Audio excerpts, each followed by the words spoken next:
Nail or beauty school was just the beginning, right? What on earth do you do now? Welcome to the Salon Success Podcast with Monaco Nail Academy. Our topics stretch beyond nails and into all things salon related business, marketing, and social media, and at the very least hits you with real, honest stories about our experiences. This isn't school, this is real life, real business, and really freaking hard work. Before we get started, wherever you are, thumbs up, tag a friend in the comments, or hit that share button and support small business. Hey guys, it's Mel here from Monaco Nail Academy, and today I'm joined by Pat. Hi. Penny is here too. She is just busy doing her thing and she'll be right back. But today we are going to be talking about how the new year affects our clients. And just a reminder before we get started to use my code PATSITIVE or Mel's code. My one's Jungle Nails. And that's how you get 10% off all courses. We get a kickback from these enrollments, and they're how we support the production of the podcast. So please, please, please get 10% off and use them. Don't forget the woo. Woo! Before we Okay. get stuck into the new year and how it affects clients, let's revisit last week's episode. So last week we had Anthea come along and hang out with us. And me, Mel, Penny, and Anthea, we were talking about health and safety for nail techs. What did you get out of last week's episode, Mel? I love that sort of stuff because I was very kind of blasé about it when I first started. I mean, you don't know what you don't know, right? So I really love still learning about it. Yeah, there was still stuff in the episode that I was learning about. And Anthea's so amazing at it. I love listening to her and her advice and yeah.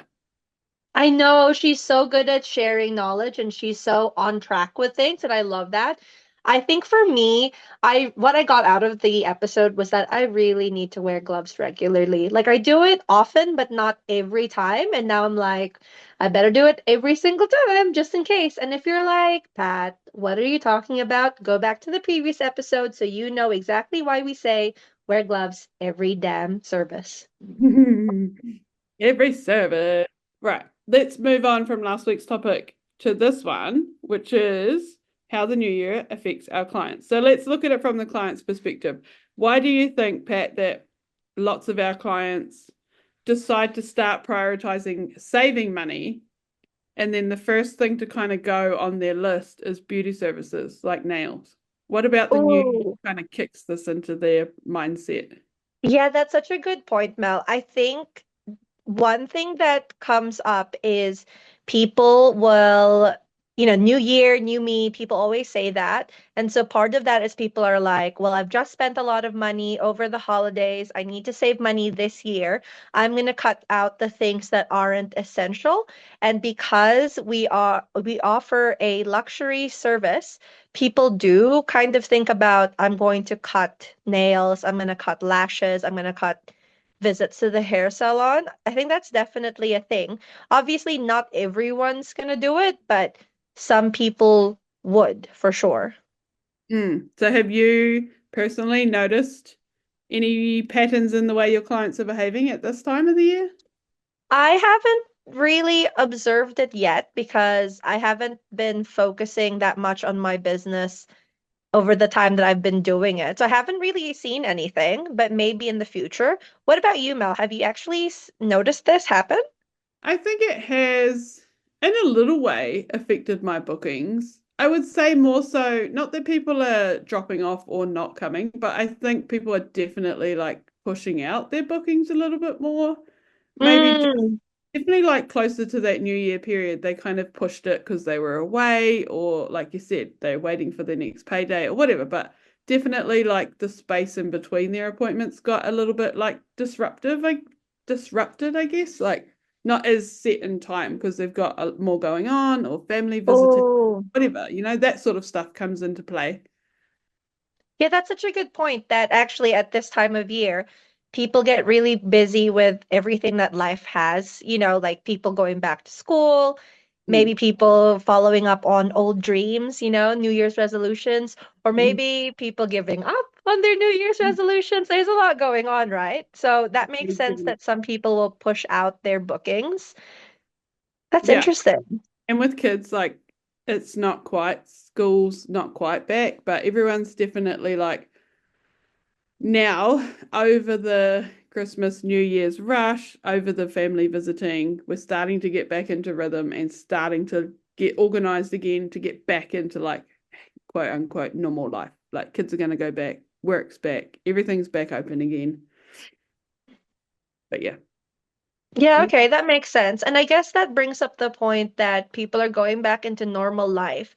But if they drop off booking in with us, does that mean they don't see our service as being part of normal life? And is that an issue because we haven't been able to show our value enough to clients so that they will keep us? Like even Mm, if it's a luxury service, if they see it as something really important to them, then you would budget the time and you would budget the money for it, right? Even if you might cut other things. Like some people will be like, Netflix is really important to me to keep because I want to make sure that I have something to do after school. Well, not like when I'm at home with my partner and we just want to chill out.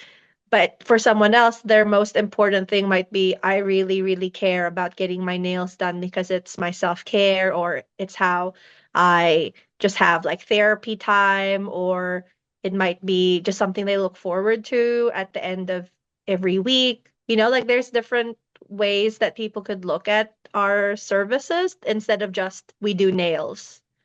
yeah. Yeah. And there's lots of reasons why it might affect your bookings, right? But this is what we talked about in the past episodes about people can slide up and down the scale of between warm and hot. Yeah. Like even for my own self in the school holidays, everything falls to the back burner apart from like making sure I meet my commitments to my jobs, but then everything else disappears and all I want to do is be with my kids and spend time with my kids and enjoy the holidays with them before we get back into the crazy busy life. So yeah, I probably do push my appointments and stuff out because one, I've got them with me. And yeah, I would just rather at this time be out at the park with them or something than.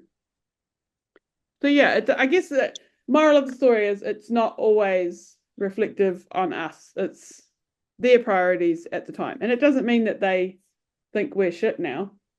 It's just that other things are more important at that time, And then Mm. we move back up the scale again, more towards the hot end.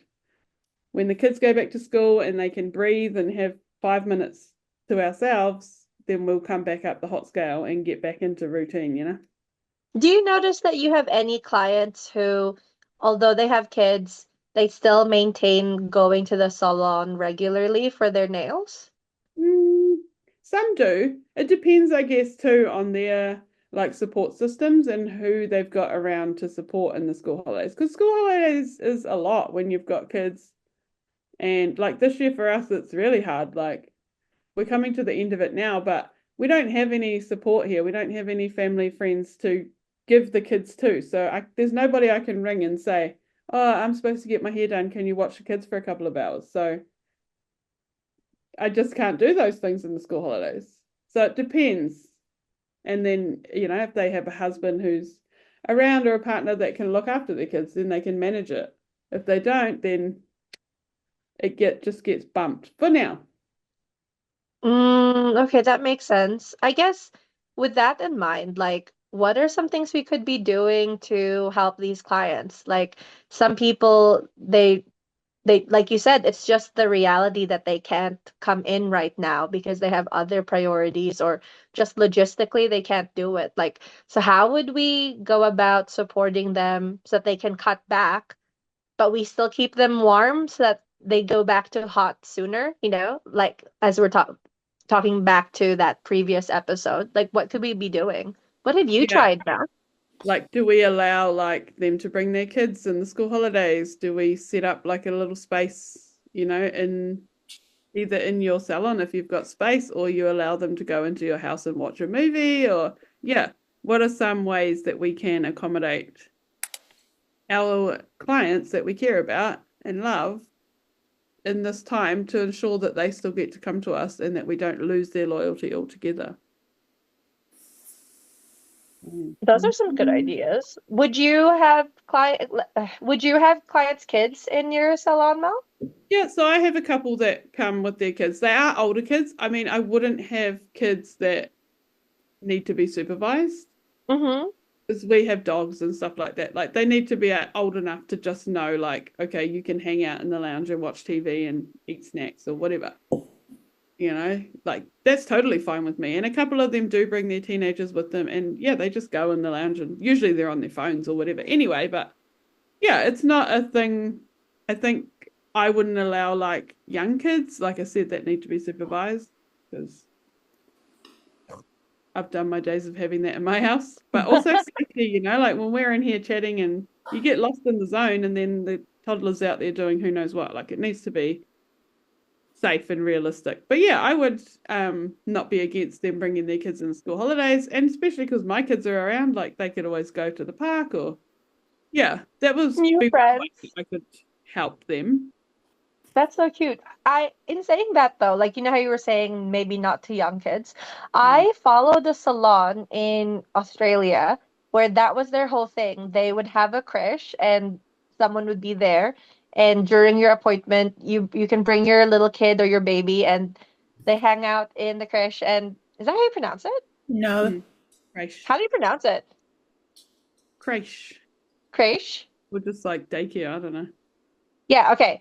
So like they have like this creche daycare thing in the salon, and you can bring your little kids there, and during your appointment the little kids can hang out, be looked after, and just do their own thing. And that was their whole thing, was like you can have your time for your appointments and you can bring your kids, it's fine.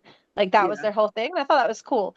But I don't know if like I have the ability to provide a service like that Yeah. And realistically. can you focus and can you still do a great job? The other thing that just popped into my head, so school holidays and kids is one struggle, right? The other is being financial. Like we said earlier, Pat, people have just spent a lot of money on traveling to family or Christmas presents or whatever. What if you could do like all through the year you pay an extra, I don't know, $10 at your appointment, and then come January, your appointments are prepaid. Like you don't even have to come up with the money because you've already prepaid it over the year. That would be good, right? Oh, that's cool. I know That'd be some good. people, they offer memberships now so that people just pay like weekly. That way it's not as big of a shock to the system when they do come in for their service. Like it's just like an automatic payment, and you just like, yep, it's just another bill. It's not a big deal. It's just accounted for. Yeah, that would be cool. And Penny's back. Welcome back, Penny. Hi, what did I miss? What's the 10-second rundown?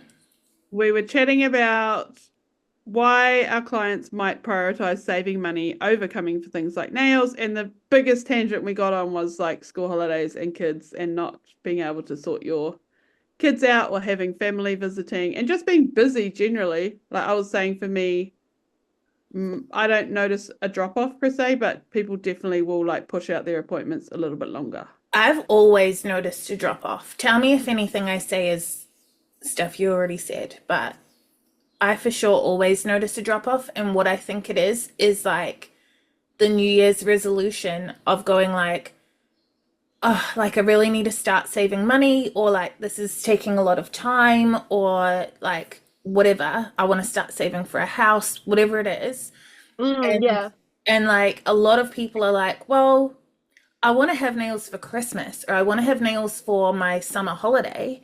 So like I'll keep going. And then when it gets like Christmas is over, New Year's is over, you start thinking about the new year, your goals for the year, and you go like a lot of people reassess their budget after the Christmas New Year's blowout, especially if that was a blowout and went over.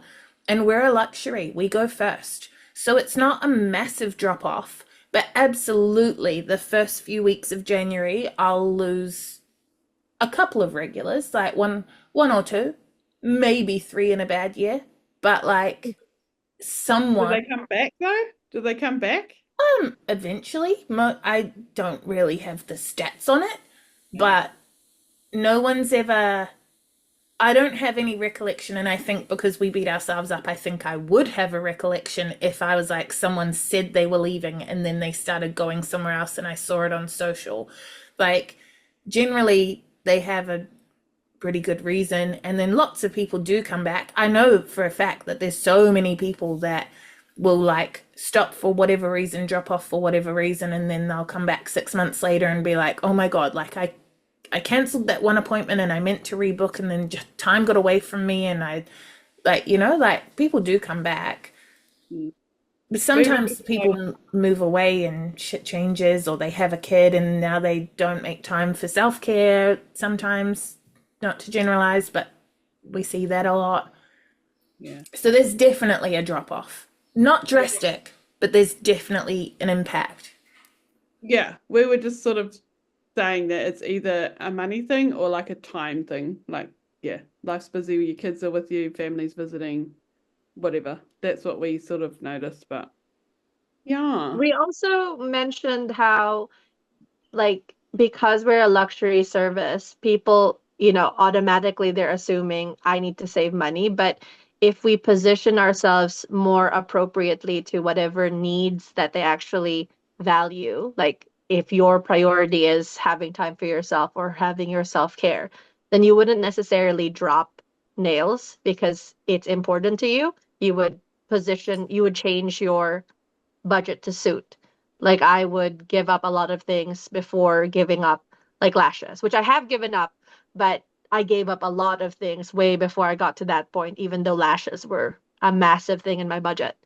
Yeah. So we covered a lot of that stuff that you said, and then we jumped into what are some things we can try to help people who are cutting back. And I heard you talking about memberships when I first came in.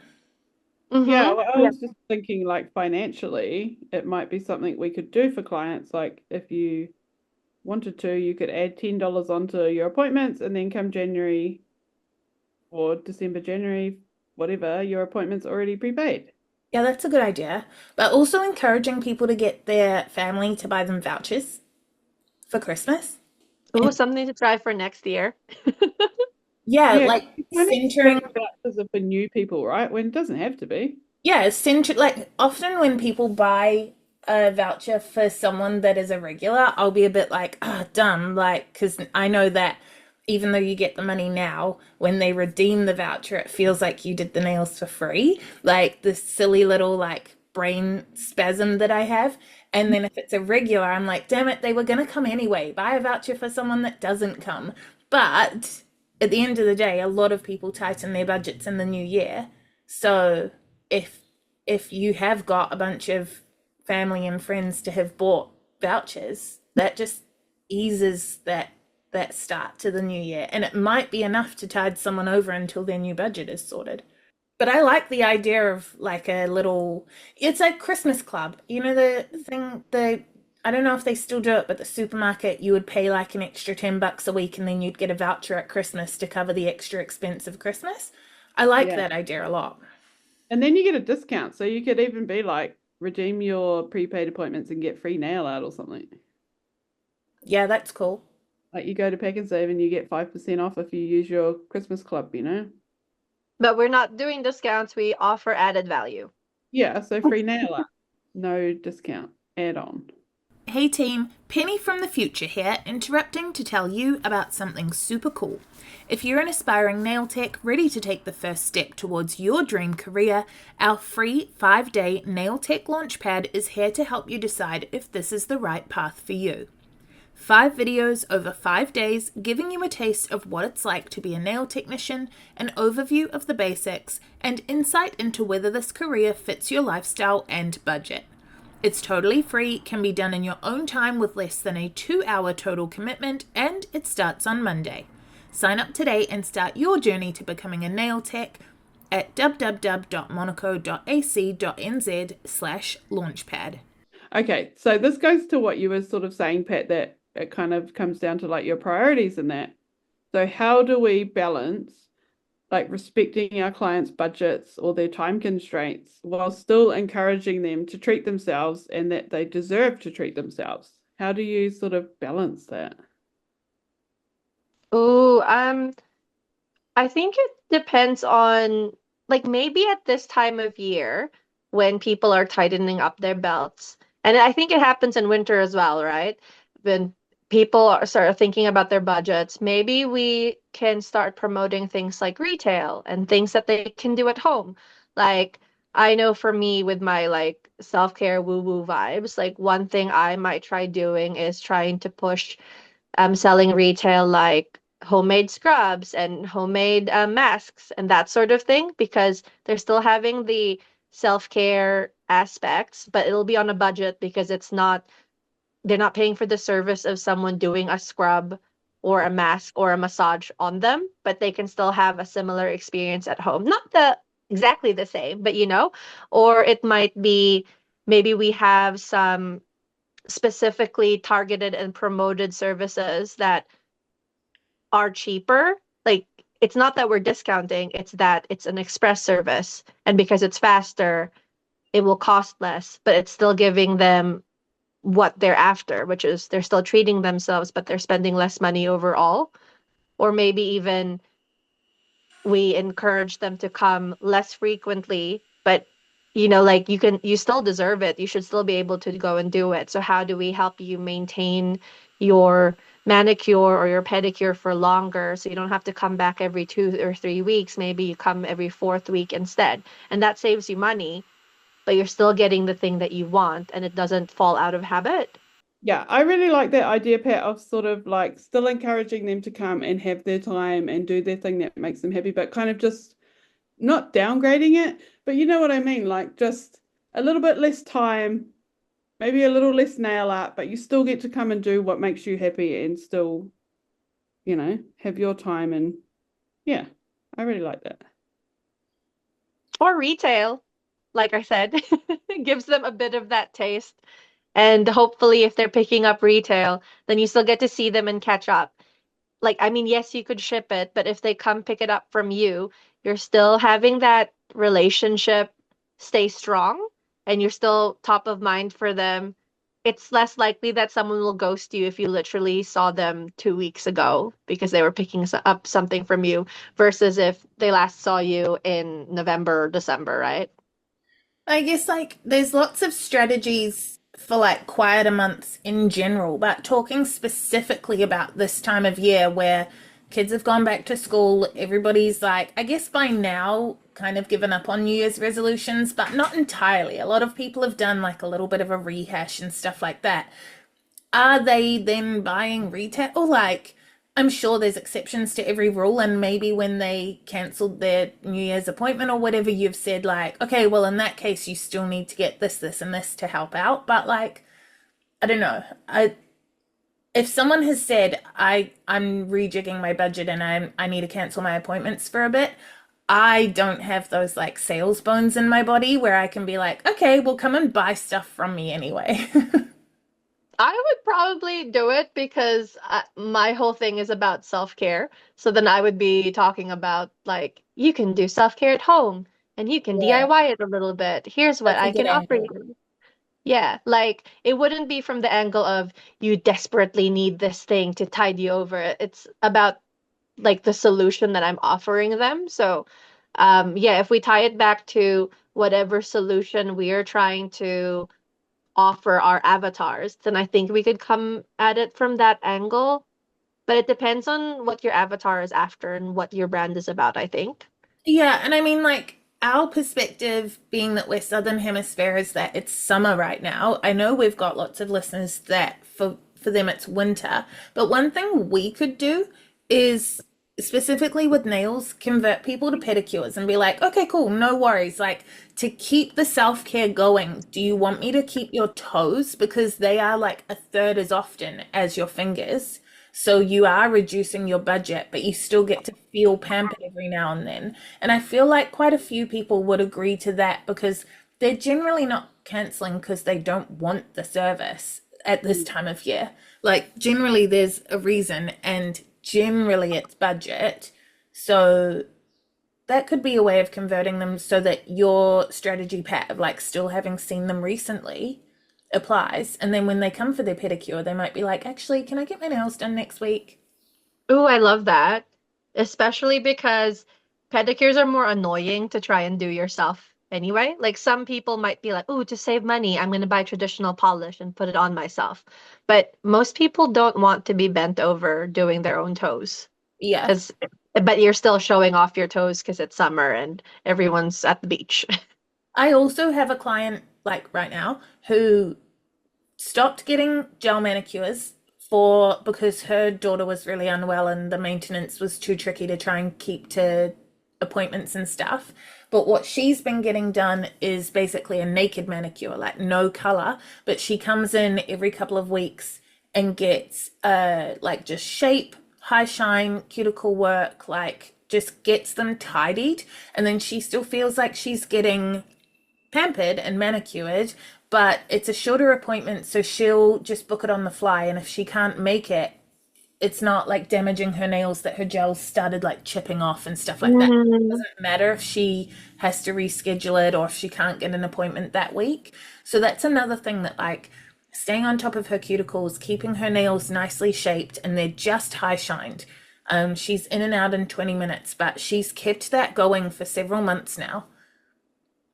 That's so good. And because she's coming in and getting it done professionally, she's less likely to wreck her nails by trying to, like, because I think this is a tangent, but I used to over buff my nails when I was a teenager. And I think that's why I'm prone to heat spikes now, because I used to buff like crazy.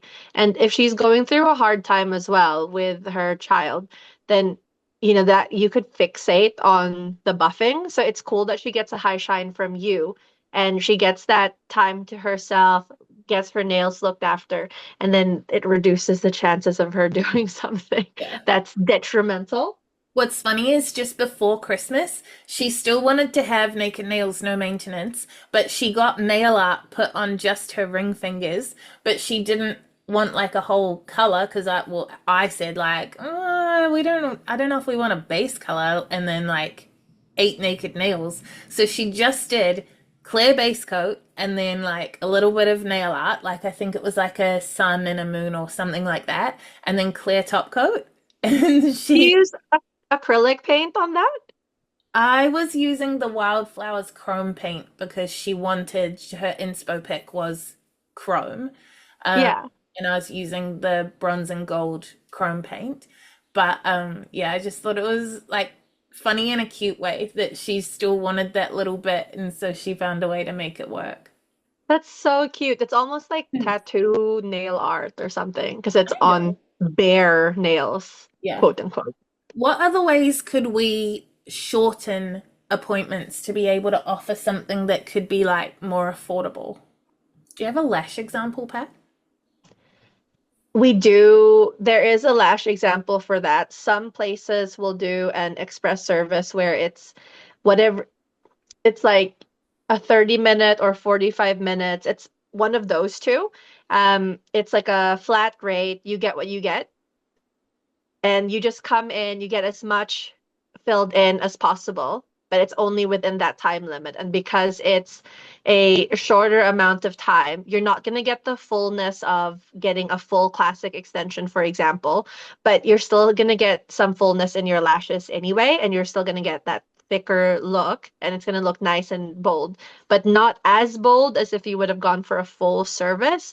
And people offer that, I think, during busy times or times that might not get filled out as quickly. And I think, yeah, people can do it during the leaner moments. Like you might focus your attention more on the outer corners of the eyes and then trying to just fill it out as you go. But it's like just be quick and then you're out. So it's almost like a downsell, like an upsell but a downsell. When someone's like, I don't know if I might take a break, and then you're like, well, what about this? And it's like downselling, but it's an upsell from not coming. Yeah, exactly. Like it gives you options. I'm Yeah, short on time. Can I do this? what if you had just like really basic nail art examples and you can have one color and one of these features, and then it's quick, it's easy to do, it's only going to take a little bit of time, they still get to come, but like the nail art is, like you said, downsold a little bit. Yeah. It's almost like flash tattoos. Yeah, like these are your choices. This is how much it's going to be. Pick one, let's roll.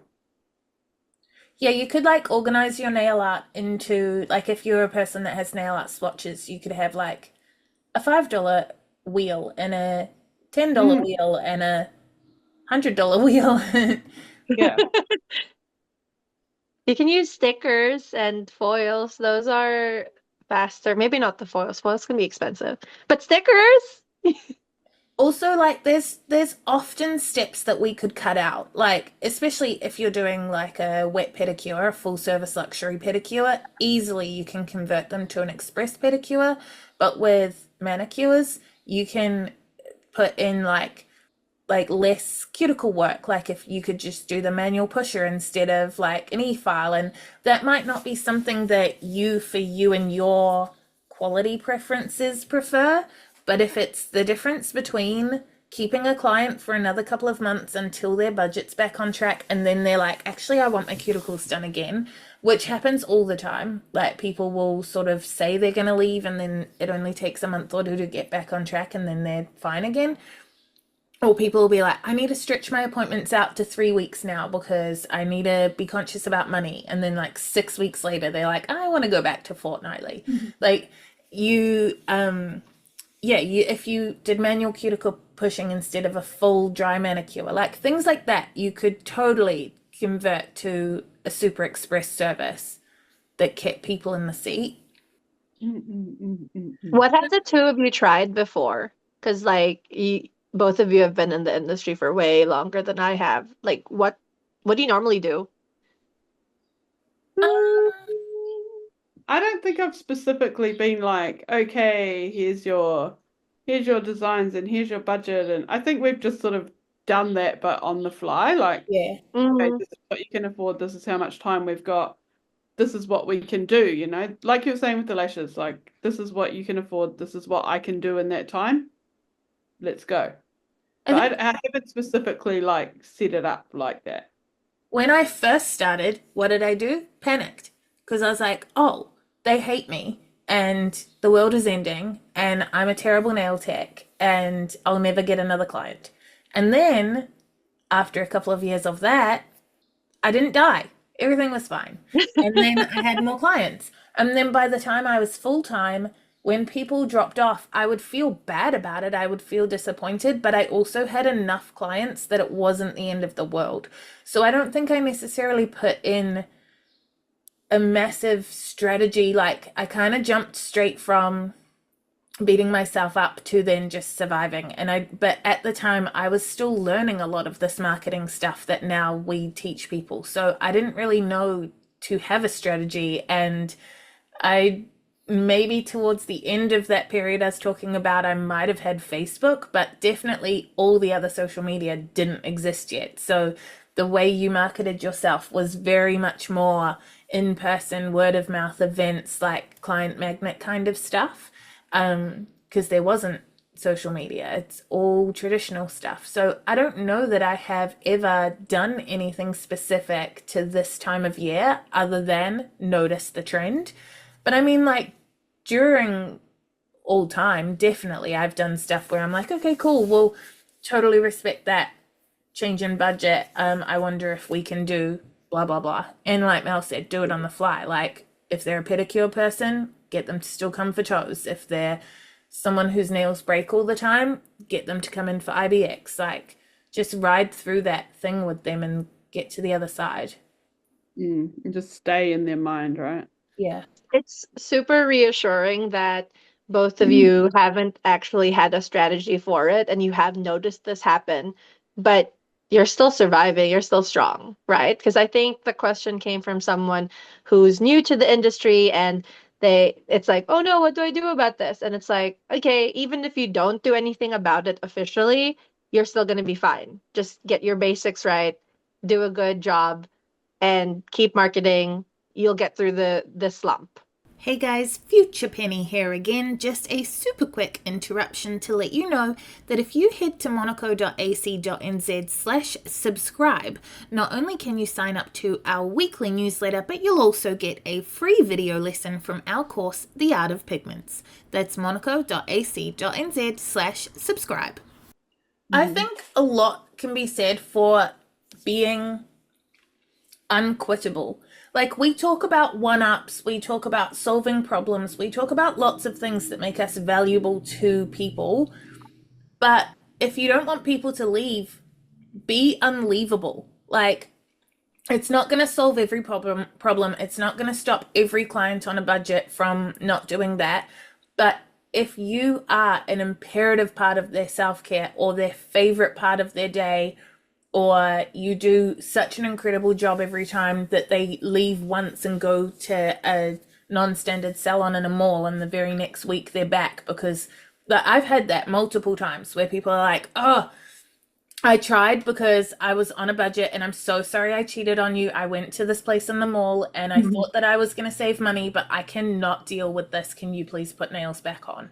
So, like, being of value, which you can do by being consistent, by doing one-ups, by having like the 5 senses covered, by presenting yourself on socials as you are in real life, so you're always meeting or exceeding expectations, like becoming unquittable. Yeah, not being seen as, like, we always say it, that nails are a luxury. So we want to, I don't know, not be a luxury. You want to be a normal part of their routine.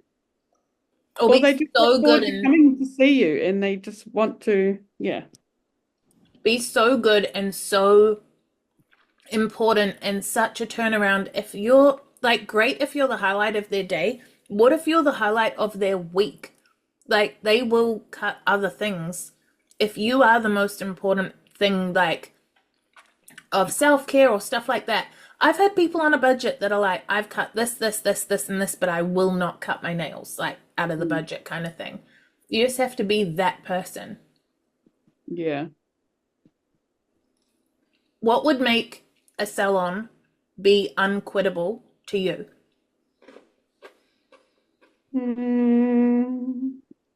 It sounds like cheesy, but it's all the things we talk about. Like, if I knew I was going to go and just have like the funnest few hours and laugh and chat, and also like if there was someone there that I really connected with and we were talking and they had something going on, I would want to go back and be like, how did that go? Or what happened? Or, like, form that ongoing thing. Then, yeah, I would not be like, oh, I've got to go. Like, I need to know, or I need to see them. And yeah, I guess the friendship, that's what that is, I suppose. The relation. I guess we're saying, like, get them to buy retail, get them to book a pedicure so that you stay front of mind. But nothing is stopping you texting them a week after their last appointment and being like, how did your job interview go?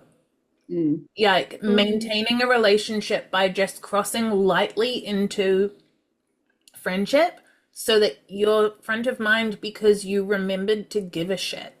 Yeah, because you care. What about you, Pat? What would make a salon unquittable?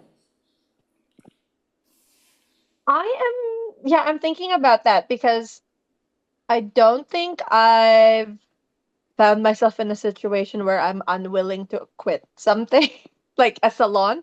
I think for me in the past, when I have been regularly going for salon services, it would come down to what the service represents to me. Like, for example, for the longest time, I would get my lashes done and it would be like $200 a pop, for example. And like, I'd be like, yeah, I'm going to spend that because that's important to me. And it wasn't about the lash tech. It wasn't about like the salon space. It was purely about what did that time of getting my lashes done and having the lashes do for me after, like what it represented. And for me, it represented a commitment to my self-care and my mental health. So yeah, like, if we are able to represent something really important and really vital to our clients, that will come a long way in terms of them prioritizing coming to see us in their budget. Like, for some people, nails might be therapy time, and it's way too expensive to pay for a full-on therapist.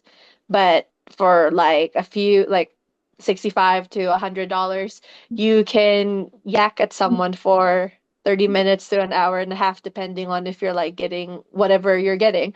Um, and the person is still listening to you and you get to unload and it's like a really nice, safe environment for you. So, like what are we offering them that they can't get anywhere else? Because it's more than just nails and it's more than just lashes, right? You're talking about $200 lashes and always mentioning like stuff that you buy and how much you love shopping. I do not know how your spending habits have not led to like hundreds of thousands of dollars of debt. I had a good income and also I prioritize investing. I cut out a lot of stuff. Like I don't typically go to concerts. Like I've been to like two in my life. Um, I don't really go traveling because it's not important to me unless it's to go see family. So I just prioritize what I want to, like what's What we all important to do. me. Yeah. And I mean, it ties in with what we're saying. Like, people will pick what's important to them. I think, like, how Mel was just saying, we always refer to it as a luxury, and you're talking about self care and stuff as well. I think that really is like the path we need to go down, is making sure that what we do is self care, not luxury. And we're moving into that, I think, like industry wide. For a long time, it was a luxury. Like, before I was a nail tech, you could only get a full set of acrylics. They were long, they were square, they were French. They were like a status symbol, and they cost $150 minimum to get a set of acrylics done. And that was like 25, 30 years ago. Like, they were an investment and a status symbol. So they were a luxury. It was not like nails as self-care was sitting filing your nails while waiting for the phone to ring at your office job, or painting your nails before you went out to dinner, knowing you would then take it off in the morning because it's traditional polish and you have to redo it tomorrow. So like listening to something or watching something or whatever while waiting for your nails to dry, that was the self-care. So it was already framed that self-care was something you did yourself, and the luxury was going and getting it done for you. Only very recently, I think it's starting to shift this, like, is vernacular the right word? This like thing Mm. of self-care being something important, and social media talking about self-care, to the point that it does get a little bit overdone, and now sometimes that gets a little bit of an eye roll from people. But what can we do to turn ourselves from luxury to self-care?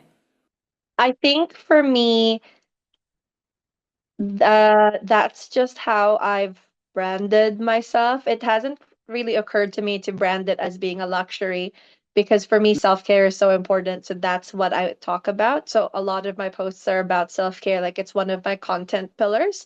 I'm currently working on a campaign that is all about self-care and trying to encourage people to really prioritize that for a month in the context of coming in to get your appointments done with some add-ons as well. We'll see how effective that campaign will be since it's the first one I'm doing, but fingers crossed. You can Um, always rework it and keep it going evergreen. True. That's very true. I can always rework it or I can relaunch it another time, and then turn it evergreen after I've reworked it. Lots of things to do, right? Yeah, like so the way I talk about my services, I always try to frame it in the context of self-care or what it might mean for a person, like trying to sell the benefits. Um, so at the moment, I'm trying to rework my price list on my booking software so that it doesn't just explain what I'm doing, but why it's important, like what's in it for the client, because then it comes across as more than just luxury. It comes across as something that provides value.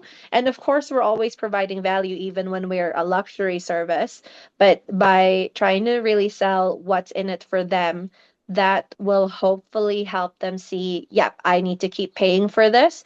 Like it's times can be tough for a lot of people right now with the economy all around the world. So how do we help the economy still keep flowing in our own households?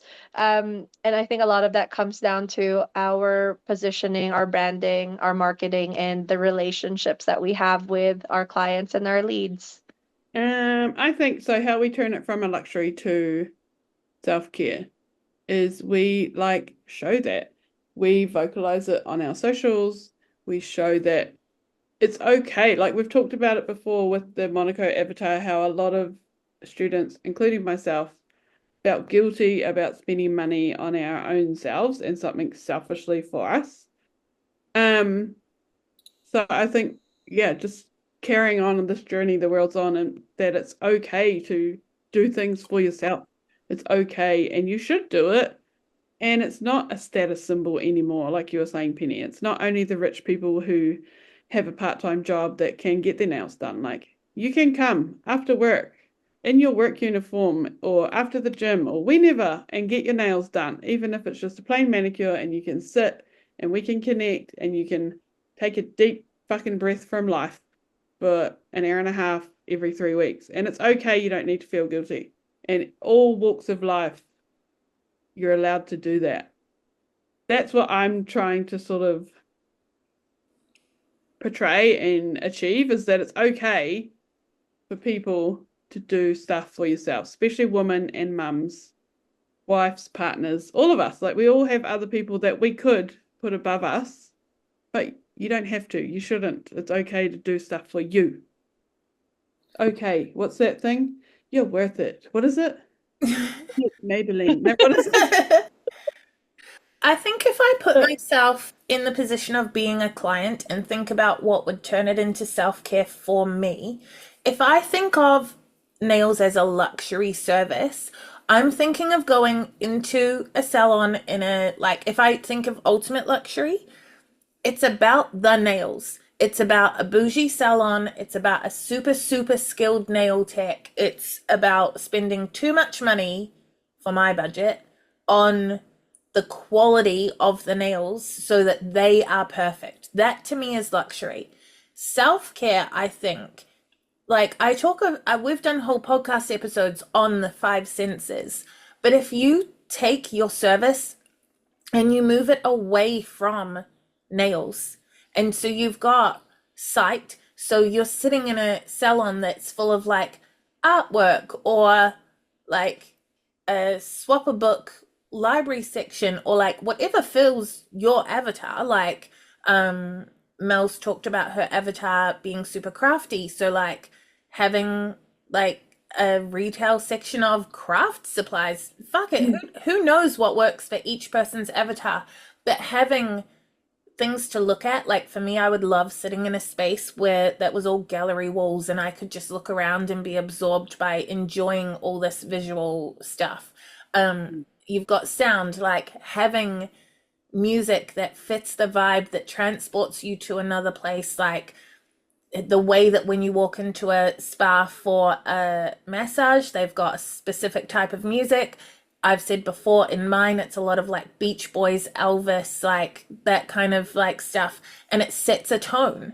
And then like comfort wise, if in the middle of winter you walk into a room with a big like buckety chair with throws and pillows and stuff, and you feel like cuddled by the space that you're in, or if in summer it's cool and like refreshing or whatever taste, do you have a hot chocolate in the middle of winter, or an like water with ice in the middle of summer, and maybe that ice has like little violet edible flowers frozen into it, so it's cute. There's another visual stimulus. But like Jade's drink menu. Yes, and like having a little snack for the end of the appointment where you're giving them, like how Mel does the bag of leaf-shaped lollies that are on brand, or how I used to do the chocolate truffle, or in Easter we would get a carton of cream eggs, like having that taste aspect.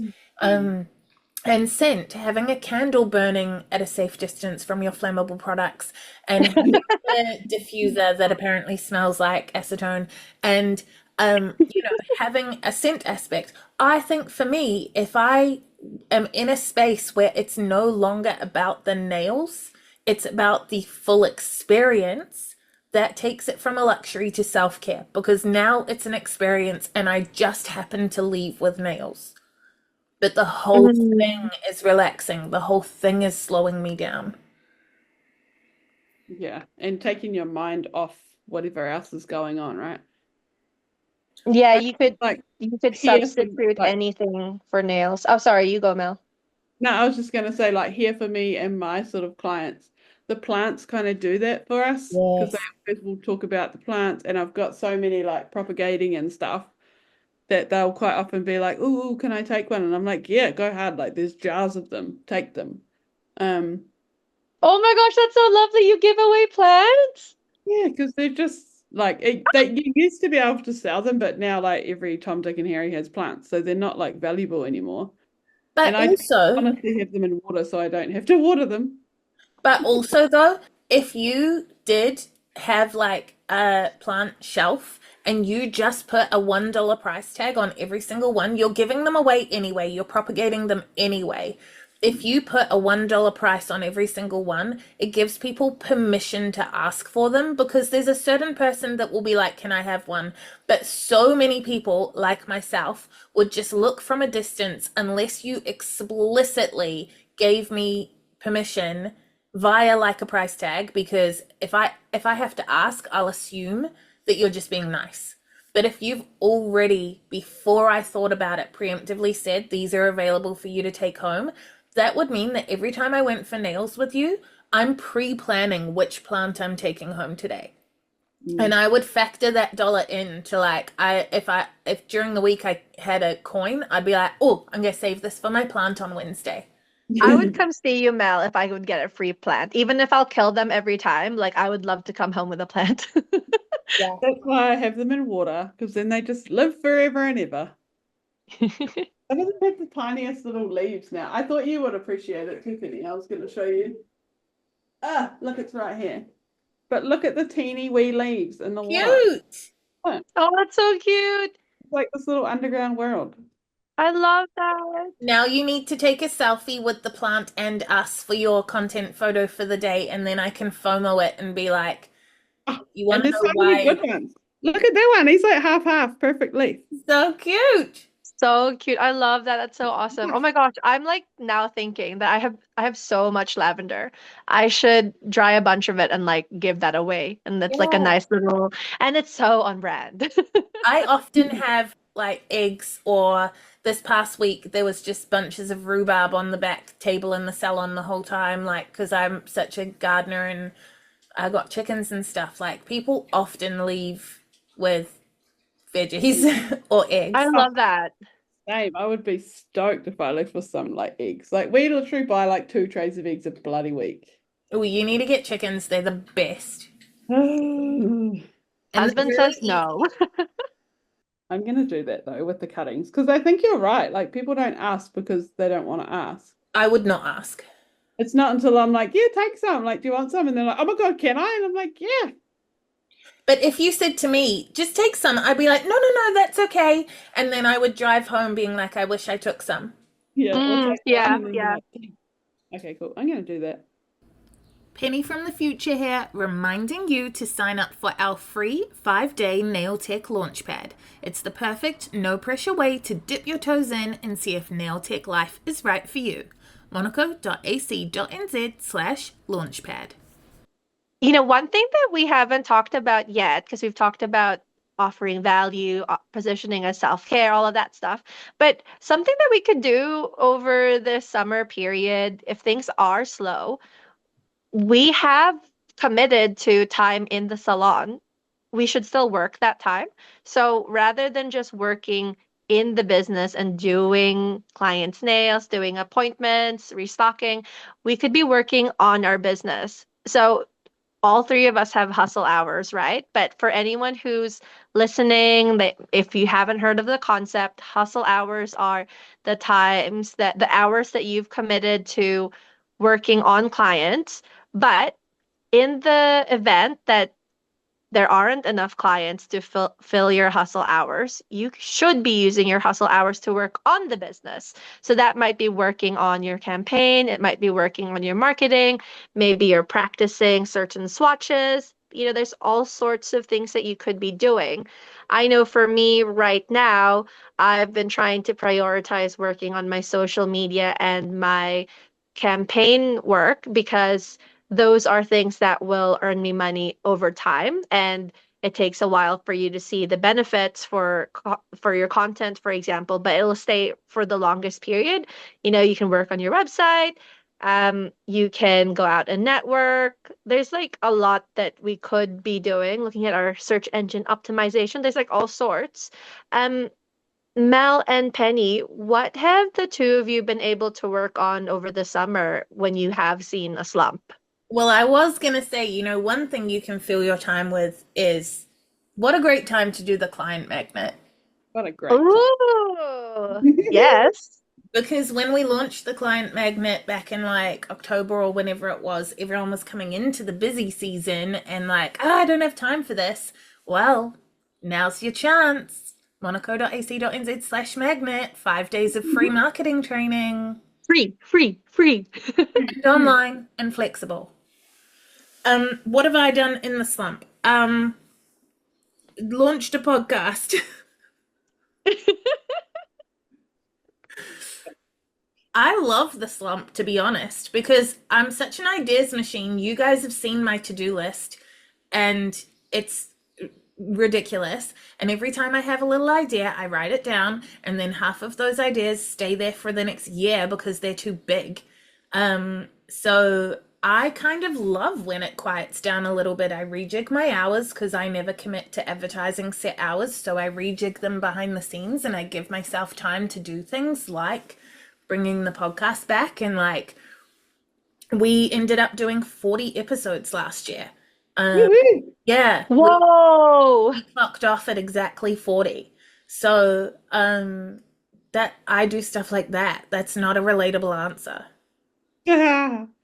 So you go hard out on the working on your business, and we love that. We stan a hardworking queen. There's definitely a moment when it drops off, I'm like, okay, fuck this shit, and I go in the garden for a couple of weeks.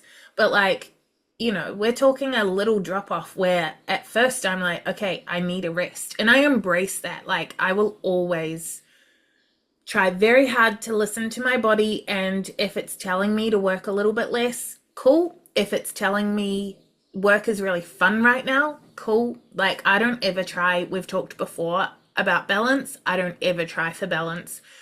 If I'm in work mode, stopping me from doing 80 hours is frustrating. I don't want to stop. I'm having fun. Don't tell me I'm working too much. I like this. And then when I'm out of that like motivation mode, I will then feel like I was saying I felt like I took time off, but actually it wasn't really. I kind of still worked like 36 hours a week, but it felt like nothing. But I will read my book in the afternoon in the sun and go in the garden and do whatever the frick I want to do, as long as my bills are paid. The first thing I wanted to say was your hustle hours will look very different depending on who you are. So it's normal for Penny to work 36 hours a week. That's her week off, quote unquote. That's like a full-on week for me. 36 hours of nail stuff is like busy. That's like way more than what I commit to in a week. Yeah. So don't be like, oh my God, Penny works 80 hours a week. I need to like step it up. Like, but also I don't have kids. Yeah. And different circumstances, it's going to be different for you. What I have done, so I've been trying really hard to stay consistent with my social media. So I was posting 5 days a week. I've dropped it down to 3. So I know I can upkeep that consistently. Yeah. And like, this is the other thing I wanted to say. Don't wait until you're quiet to then try and gather more clients. Like when you're busy, that's when you should be posting to try and get these people to come to you when you're not so busy. I was like breathing in like you're going to suck them to you, like. But yeah, or this is the magnet time them to you. Yeah, so Oh, yes, you when it is magnify. quiet, you can embrace it like Penny said, and you can go, you know what, next week's a better week. I'm going to read my book in the sun for this afternoon and not feel like, oh my God, I should be doing this or that. Like, you're okay. If the bills are paid, you've done enough. You're okay, yeah. Like, we need to be told frequently, I think, that we are enough and we're doing enough. Yeah. And And your if the bills aren't paid, then get lower bills. If the bills aren't paid and you cannot get the motivation to work more, maybe you need to cut back on things, or I don't know, but rejig. Just in general, it's enough. Like when I mean, the reason that I still did 36 hours is because we all know I get up early and I work early. So I did 18 hours on Monaco, and that was across 7 days. Like I don't know if I had one day where I did absolutely nothing. We could say 6, but that's 3 hours a day. And then I did the same thing for nails, 3 hours a day. And my Monaco hours would have been like, say, 5 a.m. to 8 a.m. and then being like, ugh, I can't do this today. And then my nail hours would have been from 4 p.m. to 7 a.m. So I was off from 8 a.m. to 4 p.m. That's a day off. when we're just waking up. That's 8 hours of sitting in the sun, gardening, reading my book. That's why I felt like I didn't work. Because I'm of the way it was structured. Cat's going to bed. That's going to bed at, like, yeah, tomorrow. I was But I think literally the at whole her bubble, house and she like- woke up just after I went to sleep. Like I went to sleep for an hour and then she woke up. And I slept in that day too. The Okay, whole so- point was right that you can work on your business. It doesn't just equal clients. Yes. So then what's your guys' goal? Like Pat mentioned she's working on a campaign at the moment. But like what are some of your guys' goals for your quiet time in the next month or two? Like let's cross fingers that there's no quiet time. You're fully booked. What a magical time of year. But if you have downtime, what are you going to prioritize first? Like Mel, I would guess for you it might be batching your content in advance to stay ahead. Yeah, so I did actually, this is in the future, so it's not gonna like spoiler alert anyone. But I had this plan of if I create 3 posts a week to each Instagram and Facebook, so different posts, so 6 posts a week. If I did that for a month, which I have done, and then the second month I would just post all the Facebook things to Instagram and then vice versa. So then I've spent a little bit of time creating a month's worth of content, but then I get the second month for free basically. And it worked. Like the other night I went in and rescheduled everything to the opposite platforms. It took me maybe half an hour. And now my content is set for a whole nother month and I don't even have to look at it or anything. And now Well, you're like halfway through the second cycle of that. Yeah, and now I was like, in my head, I was like, right, I know when it's going to finish now, when this cycle's going to end. So between now and then, I just need to reschedule another month's worth, and then I'll get that second month free. And it was straight away in my head, I was like, we all know I'm going to leave it till like the last weekend and then do it. But whatever, as long as it's done. But I yeah, love so that it it's a worked. buy one, get one free. Yeah, This is it so worked. funny to me, Mel, because I'm literally doing the same thing, except instead of 4 weeks, it's 3 weeks. Yeah. So I don't know if I like stole that from your brain somehow or just Yeah. independently come up with the same idea, but I love that. That's so We funny. probably saw it in the Salon Success chat, FYI. But I think like other than that, what I'm going to work on is real just stuff in my office. So I want to label my polish bottles with numbers because every time I do a client and they pick a color and I'm bent over the shelf looking at the tiny names on the bottles, I think I really need to just number them. So that's on my list. It drives me insane. That's on my list. Redoing some of the swatches because again, when clients pick a color, I go, oh, it's a bit brighter than that because it's a bit faded. It's really old. Like, ugh. So my thing is going to be more like just practical stuff, getting myself reset up, I think. That's so important though, because you won't have the time when you're super busy. So Yeah. you're getting yourself set up so that when you are busy, it's just go, go, go. No need to faff about, right? Yeah. And I think like your goals don't have to be like these big, huge things, just little steps to get to where you want to be. And And for like me, tying that into the whole like we are doing enough rant, how you were saying like you're going to leave it to the last minute and stuff. During that week where I felt like I had a week off, instead of 7 days of content, I scheduled 2 of them, and then I was like, nah. And guess what? No one died. The following week, Mhm. back on the wagon, scheduled my content like normal. Yeah. And what about you, Pat? Would your downtime all be focused on the campaign that you're working on, or is there anything else? I think for me, I want to work on things with like a long-lasting impact that I'm not going to get to when I am busy. So definitely working on the campaign so that that will run smoothly and so I can learn the most out of it. And doing little things like updating my swatches because I don't think I have swatches for everything. Mhm. Um, Working on my website, working on my search engine optimization. So thinking about the long-term marketing stuff, as well as the in salon experience. So what can I do to like what little one-ups can I be doing right now that don't break the bank? Because if like things are busy, then I won't have the budget to splash around. But if I budget in advance, or if I only do things that make a difference, but they're small, like it's still a one-up, but it just doesn't have to cost me thousands of dollars, you know? So, talking about doing things that are going to have a big lasting impact, like what's something you guys have done in the past that has had the biggest impact that maybe the people listening can take as inspo for like what they should prioritize or add to their list or whatever? I mean, social media definitely has a huge impact. But I what think part of it? That's so broad. I think like the being real, and I always talk about it, but the being real, like just by me changing the way I post and how I post is just attracted so many of the right people into my salon. Like just lately, after doing the accelerator, I've had so many people come in that I'm like, oh my God, you're literally like my perfect person. You love what I love and you're just perfect. So I think, yeah, I don't know if that's the biggest thing. But on a side note, this is why I need to be organized. I just look to my side and look, 3 bottles and they're all swag and they're all open.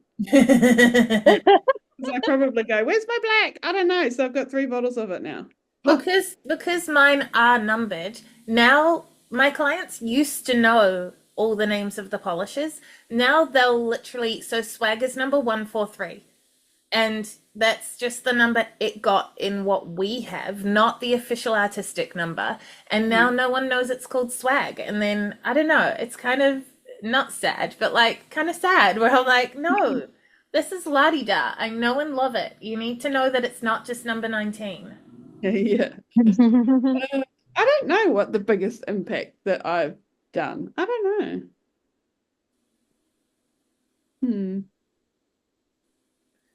I think the biggest impact, okay, it's not a goal that I set that had the biggest impact, but I've talked before about how reaching out to like networking events or PR companies or doing those events like a while back in one of the Monaco group chats, someone was like, hey, there's such and such is doing an event. She needs manicurists for like short, sharp, like an event. And it's like low pay, but you'll smash out a bunch of people. And it on the like money making side of things, that stuff always sounds like, but I could do 4 clients in that time. Like this is going to be such a rip off. But no, those events and those PR things and that sort of stuff, that is where I've got most of my career from, is doing these random events, networking events, reaching out to PR companies, volunteering for things. Like if you've got time because it's gone slower, those things have got me such big like magazine covers and stuff, like TV shows, because I was in the right place at the right time talking to the right people. So It's not that there was a goal, but I just think if I think about the things that had the biggest impact on my career, business, whatever you want to say, it's saying yes to random shit. Yeah, I love that. And I think lots of people, like we've had students in the chat lately, they're really afraid to reach out when really you just have to do it. And like you've said to them in the chat, Penny, like, no one dies. If it goes to spam and they don't get it, oh well, send it to the next person. Like, Yeah. And most of them are going to say no. So why stress over it? Like, you're going to have to send 20 of them anyway. What about you, Pat? I'm just like, maybe that needs to be my goal, to reach out to people. So I know we said in the past, but maybe it should be now my goal is to reach out to people and businesses and stuff. Because I think it would be really fun to reach out to businesses and see if anyone would like to um like offer like gifts to give out as spot prizes for the people who sign up for my campaign, because it's like centered around self-care. And even if people say no, like at least I tried, and like Well, I'm like, I need to do that. we've talked before about how I did an entire product launch event at a venue with food, with prizes, with alcohol for free on I donation. don't know how you did that. Like, I literally just asked people. This is why I keep telling people no one dies. I what literally did you ask? hey, we're doing a product launch on this date. Would you be interested in sponsoring some of your product in exchange for social media exposure? Okay. Don't overthink it. Just ask. Like, if you wanted something from me, you would not sit there for 12 years thinking about how to word it. You'd be like, hey, do you want to do this on Sunday? And I'd be like, no. And then we'd move on with our lives. I mean, it depends. I feel like there would be some things where I'd be like, I'm just gonna not say it ever. Well, I'm not giving you a kidney. I'm donating a prize. Like, it literally just being like, hey, we're doing this product launch. It's on a budget. I need to have nibbles for the event. I'm reaching out to a few local companies to say, if you would be interested in donating anything, we can then do social media posts that will reach this number of people. We will like post about you on 3 occasions, or we will put one of your posters in the salon, or we will like whatever. You can do something in a giveaway. Like, I'll I'm give gonna you ask an manicure. ChatGPT. Huh? I'm gonna ask ChatGPT. You're out of control. Stop it. Like, just offering to swap for manicures. Like, if you can supply a prize, I'm happy to give you a manicure because I can give you my time, but I'm not giving you my money. And then you do it outside of your normal hours because you don't want to use up your money making hours with freebies. That's marketing. But yeah, like, you just ask. And we got prizes, we got alcohol, we got food, we got the venue. Literally did the whole thing for free. And like, I've done stuff like that 1,000 times. Just don't overthink it. Just ask.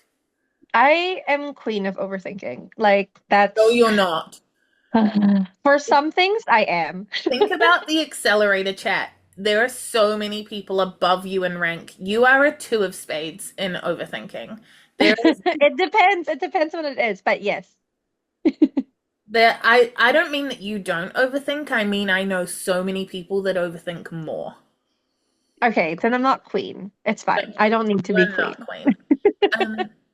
But yeah, you can just reach out and just do it. Like, so many people are going to say no, and it's not because they hate you. It's because it's not right for them right now. So you just ask That's true. It's nothing personal. Like, yeah, it's a good point. It's not the end of the world. Yeah, and like PR company stuff, like, fuck it. If you've got the time, just be like, hey, I am trying to build my salon, and I understand that you guys would be great people to know. So how would you feel if I came into your office and did free manicures all day on Friday, the something of something? And on the one hand, is that like a lot of work for nothing? Yeah. But you weren't working anyway. You were just complaining, in theory, hypothetically, about not having clients. And so if you're going to do something for free or fill your time with something, do it to people that are like high value, low volume. So you go to a PR company that works for a TV channel or works for a magazine, and you do free manicures for 6, 7, 8 people in the staff, and you have an hour one-on-one with each one of them throughout the day. You talk about them, you chat, you build know, like, and trust. And now when that person has a project where they need nails, they know, like, and trust you. That's such a good point. It sounds so easy. I'm like, why didn't I think of that? You have too many kids to have room for thinking of things. I don't even have that excuse. I just like don't My think of brain it, just doesn't or I think talk it. myself out of it. I've talked myself out of plenty of things, but like even on my daily list right now, like real time, every day it says email a salon we've never talked to before. And I go on to, well, I guess I can't get in trouble for saying this. I just go on Fresher and I say I want to find a salon in wherever, pick a town. And I type it in, and then the salon at the top, whoever it is, I look them up and I have a look at their work and I get the vibe, and then I email them and I say, hey, I'm Penny. I don't think we've ever met. I just wanted to reach out and say I run Monaco Nail Academy and I like the work that you're doing. Every day. And then what's the goal? Is for them to come back and say, hey, like I need to do more training, or I have staff that could do with some training, or what? the goal is, like we were saying with pedicures and retail, to just stay in people's brain. Like the number of people that I meet at Expo or whatever that say, oh, what's Monaco? And I'm like, part of my brain is all up in my ego. Like, Monaco is a 13-and-a-half-year-old nail tech school that's trained more nail techs than like any other place, I think. Like, like, what do you mean, who's Monaco? Don't you know who I am? And then the other half of me is like, there's so many of these people. If they're not our avatar or not in our circle of social media or not targeted by the way that I target our ads, which is generally at our avatar. So if they're not specifically our avatar, maybe they're spaghetti. Maybe they enrolled, like I enrolled in the first course I was told about, and then just stayed in my little bubble doing nails for the next few years. So maybe they enrolled in a course where, like, we don't offer student loans or target school leavers. So maybe they went to Polytech and did their course and they've never come across us before. Like, even though for a split second my brain is like, what do you mean you don't know? I work that it's not a reflection of me thinking I'm important. It's a reflection of me being like, how do I work this hard? And people who are nail techs have never heard of me, like at least a little bit. But there's so many people out there. So the goal is literally just to introduce ourselves. Like if 1 in 20 people is like, what's Monaco, and clicks our website, I did it. That's the goal. And in an ideal world, then they look at the website, maybe they follow our Instagram, maybe they refer a staff member or a friend to do our course, maybe they come to Summit, maybe they do Launchpad. Maybe they're already trained and they do Magnet and they see that we're cool and they don't need us right now, but maybe someone they know will one day. Maybe they'll upskill with us. I don't care as long as someone new knows who we are. Same for us then, I guess. Like we're trying to get clients. So the goal is to just get your name out there and be known. Yeah, and like you can't really email individual strangers, but you can email businesses, a different business every day. Hey, I'm building a salon in the local area. Like, I just wanted to reach out and say if you ever want to do a swap or a collaboration, I'd love to. And heaps of people will reply and be like, that's so fun. Do you want to swap a pot plant for a manicure? Or, hey, that's not really in our plan right now, but thank you for reaching out. Or delete. Or, yeah, that's so cool. How would you feel about XYZ? Like, it's just communication. I'm writing it down. This is why I was saying to that student in the accelerator chat, like when they overthought that email, that I know is, this is abstract for the listeners, but I know you two know, and I just don't want to throw them under the bus. But like, they overthought sending an email, and we were all like, just send it, go, go, go. And then as soon as they did it and they're celebrating it, I was like, okay, cool, send it to someone else. And like for them, the big hurdle was writing and sending this one email. And I'm like, statistically, they're not going to reply. Send it again. Someone's going to say yes. Yeah. For all of the things where I've had thousands of people just hit delete or say no thank you, I've also had all the people that got me Dancing with the Stars, that got me magazine covers, that got me music videos. Like, you just got to get out there. Mm. And now's the perfect time to do it, when you've got some quiet time. So after my traditional rant, Pat and I have taken notes. well, then it's not a wasted rant, I guess. There's like so much to take in. I'm just like, I need to soak all of that wisdom. Like, oh my gosh. I'm Note trying it to down. I'm trying to think now of like a wrap-up question, and I'm like, I went so far away from the actual topic of the episode that I'm like, wait, how do I bring this back to a wrap-up question? No, but I don't think you went away because like it's related, right? Like if things are quiet, what do you do in the meantime to make things happen in the future? So it's not like a quick fix, but it's like long term. How do you avoid your slumps? Okay, well then, speaking of long term, then it's January. So what are you going to do? What are three things each of you is going to do this year to make sure that you are prepared for next year's slump? Either preventative or planning to make the most of the slump, or like three things that you're going to do. I've already written down two. I wrote down email local businesses, and then I wrote offer the plant cuttings for $1. Love. And I wrote just to get the people who are scared to ask. Yeah, the price tags. Wait, what's one more though, Mel? What's one more thing you could do that's preventative, avoiding the slump happening next year?